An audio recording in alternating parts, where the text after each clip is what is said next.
Today we're going to look at sketching quadratic relations. Learning goals for today's lesson.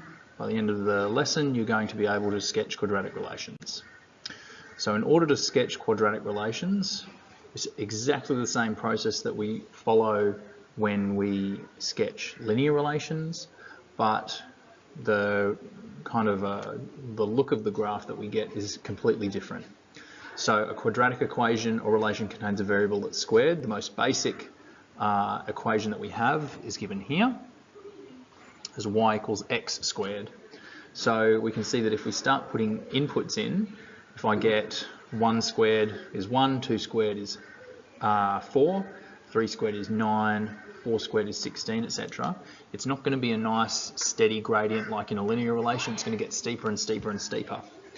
So, and also, if we put negative values in for x, negative 1 squared, negative 1 times negative 1 is positive 1, negative 2 times negative 2 is positive 4.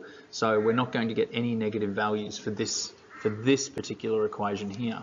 In fact, this equation here is graphed at the right here. So this is y equals x squared. And we can see that 0 squared is 0, 1 times 1 squared is 1, 2 times 2 is 4 there, and negative 1 times negative 1 is positive 1, negative 2 times negative 2 is positive 4. So you can see the shape that we get here. And the name of the shape that we get here is a parabola. This is the name of the shape. It's called a parabola.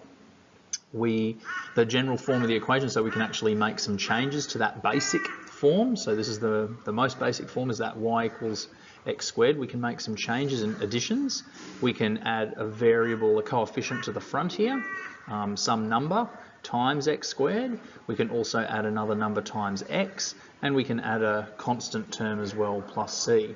So this is the general form. Just like the general form of the equation for linear relations, the general form is y equals mx, y equals mx plus c. The general form for a quadratic relation is y equals ax squared plus bx plus c. So we sketch quadratic relations exactly the same way we sketch linear relations. We draw a table of values up, substitute in those values into the equation to get our y values, our outputs, and then we plot the points on the graph, making sure we do a nice smooth curve with arrows on the ends to show that it continues, and label the equation on the graph. So let's do an example now. The example that we've got here asks us to graph y equals x squared minus 4 for between negative 3 and positive 3 on the axes provided that we have at the right hand side there of the screen. So the first thing we need to do is draw a table of values. So the table of values that we need is for between x is negative 3 and positive 3, because that's what the values that we're asked to graph between negative 3 and positive 3 for those x values.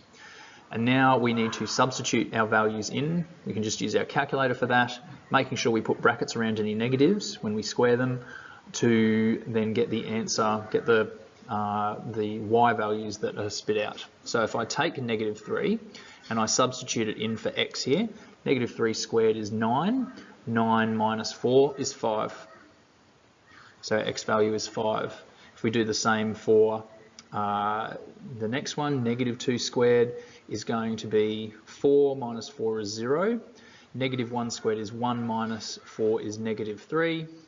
0 minus 4 is negative 4. 1 will be negative 3, 2 will be 0, and 3 will be 5. So these are the points now that we need to plot on our graph. So we plot those points on the graph as we see them. So negative 3, 5, plot that point on the graph. Negative 2, 0, plot that point on the graph. Negative 1, negative 1, negative 3, plot that point on the graph. 0, negative 4, and so on until we've plotted all of the points on the graph. So now we've plotted all the points on the graph, we need to draw a smooth curve that joins the dots. Okay, it needs to be nice and smooth. Do not join the dots. Don't join the dots with a straight line, because this parabola is a nice smooth curve. So if we do that, we get a nice smooth curve like I've drawn just here. We place arrows on the ends to say that the graph continues on, and we label our graph with the equation that we were given, y equals x squared minus 4. And there we go. So what we've done, just as a recap for this example, we drew a table of values, substituted into the equation to get the y values, plotted the points on the graph, drew a smooth curve, arrows on the ends, and wrote the equation, labelled the equation on the graph. So the learning goal for this lesson, to recap the whole lesson, is that we've learnt today how to sketch quadratic relations.